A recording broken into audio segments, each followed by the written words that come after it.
Hotel haunted भाग 13। इस कहानी के लेखक हैं प्रेम राठौड़। मनीष और अंकित चलते हुए पार्टी में जा ही रहे थे। पार्टी गार्डन के पीछे हॉल के बिल्कुल बगल में रखी गई थी।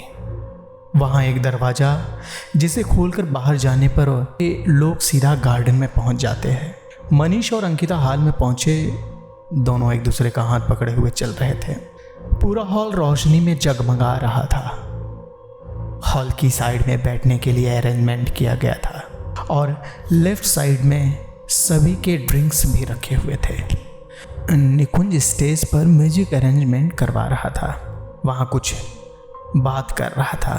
उसने वहाँ आए सभी कपल की ओर देखा, फिर माइक हाथ में लेकर सभी की ओर देखते हुए कहा, हेलो, गुड इवनिंग एवरीवन। निकुंज की आवाज़ सुनकर हॉल में चल रहा शोर बंद हो गया और सभी लोग निकुंज की ओर देखने लगे। आई होप कि आप सबकी शाम अच्छी बीत रही होगी। जैसा कि आप सब जानते हैं कि ऊटी कुदरत की खूबसूरती और नज़ारों का शहर है।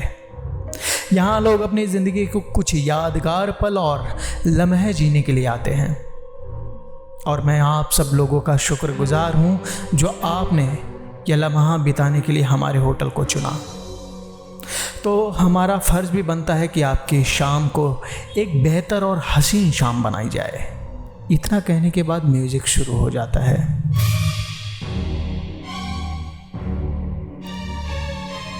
उसके साथ ही पूरे हॉल में एक्साइटमेंट के साथ वहाँ मौजूद सभी लोग की आवाज़ गूंज उठती है। रोशनी की जगमगाहट, लोगों का शोर और सॉन्ग के साथ पार्टी शुरू होती है। सभी कपल एक एक करके अपने पार्टनर के साथ डांस करना शुरू करते हैं। मनीष अंकिता की ओर देखते हुए कहता है, चलो हम भी सबको ज्वाइन करते हैं ताकि तुम्हें भी तो पता चले। इतना कहते हुए मनीष अंकिता का हाथ पकड़े हुए सभी के साथ डांस करने लगते हैं। स्पीकर में बज रहे बॉलीवुड और वेस्टर्न गानों के साथ मनीष अलग अलग स्टेप करते हुए डांस कर रहा था। जैसे वहाँ प्ले हो रहा म्यूजिक उसे और भी एक्साइट कर रहा हो। वो पूरे जोश में लग रहा था। अंकिता मनीष की ओर देखती है और पाती है कि वो पूरा म्यूजिक में खोया हुआ है। वैसे भी मनीष के पैर पार्टी में म्यूजिक सुनकर रुकते नहीं थे। मनीष को डांस का बहुत शौक था, इसके लिए वो भी मनीष के साथ ताल मिलाते हुए डांस करने लगती है। दोनों की नज़रें मिलती हैं। मनीष अंकिता की कमर पर हाथ रखकर उसे दूसरे हाथ को पकड़कर डांस कर रहा था। दोनों इस वक्त सभी लोगों के बीच में डांस कर रहे थे। ऊपर से आ रही ब्लू कलर की रोशनी में दोनों बहुत खूबसूरत लग रहे थे। दोनों इस तरह कितनी देर तक डांस करते रहे उन्हें पता ही नहीं चला। अब कुछ कपल साइड में रखे हुए टेबल पर जाकर रेस्ट करने लगे थे तो कुछ ड्रिंक्स पी रहे थे, पर मनीष और अंकिता रुकने का नाम नहीं ले रहे थे। तभी मनीष का ध्यान उसके साथ डांस कर रहे एक कपल की ओर जाता है। वो लोग भी पार्टी में शुरू से मनीष और अंकिता के साथ डांस कर रहे थे। तभी अचानक अंकिता का पैर मुड़ने की वजह से उसका बैलेंस बिगड़ता है और वो उन्हीं कपल से जाकर टकराती है, पर अंकिता गिरती उससे पहले ही मनीष अंकिता को पकड़ लेता है। अंकिता के टकराने की वजह से उन दोनों ने भी डांस करना बंद कर दिया। मनीष अंकिता से पूछता है कि तुम ठीक तो हो ना? अंकिता मनीष को देखते हुए कहती है, सॉरी, वो मेरा पैर मुड़ गया था। मनीष फिर उन दोनों की ओर देखते हुए उनसे सॉरी कहता है। वे दोनों मनीष के पास आते हुए कहते हैं, अरे कोई बात नहीं, ऐसा होता रहता है। वैसे भी आप दोनों कितनी देर से डांस कर रहे थे? आप लोग वाकई अच्छा डांस करते हो। मनीष की ओर देखते हुए वह लड़का उससे कहता है, चलो कम से कम किसी ने तो मेरे डांस की तारीफ की। मनीष अंकिता की ओर देखते हुए उसे कहता है, वैसे आप लोग भी अच्छा डांस कर रहे थे। आप लोग शुरू से हमारे साथ डांस कर रहे थे और वैसे भी आप दोनों साथ में बहुत अच्छे लग रहे हो। मनीष उन लोगों की ओर देखकर कहता है। मनीष की बात सुनकर वो लड़का आगे आता है और मनीष की ओर अपना हाथ बढ़ाते हुए कहता है, हाय, मैं राज और ये मेरी पत्नी रिया। मनीष राज से हाथ मिलाते हुए कहता है, nice to meet you, my name is Manish and this is my wife Ankita. चारों आपस में बातें कर रहे थे, पर वहाँ म्यूज़िक और लोगों की वजह से अंकिता मनीष से कहती है, मनीष, यहाँ शोर और लोगों की वजह से मुझे थोड़ी घुटन सी हो रही है।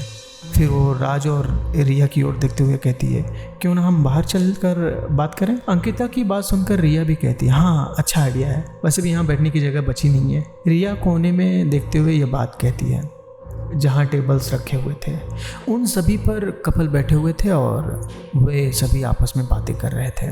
वे चारों दरवाज़ा खोलकर गार्डन में चले जाते हैं। होटल के बाहर आते ही चारों का पैर गार्डन की मुलायम घास पर पड़ता है। पार्टी का शोर और लोगों की भीड़ से दूर यहाँ बिल्कुल शांति थी। बाहर का मौसम ठंड था और ठंडी हवाएं भी चल रही थी। ऊपर आसमान में चांद खिला हुआ था। चांद की रोशनी गार्डन को ज़्यादा खूबसूरत बना रही थी।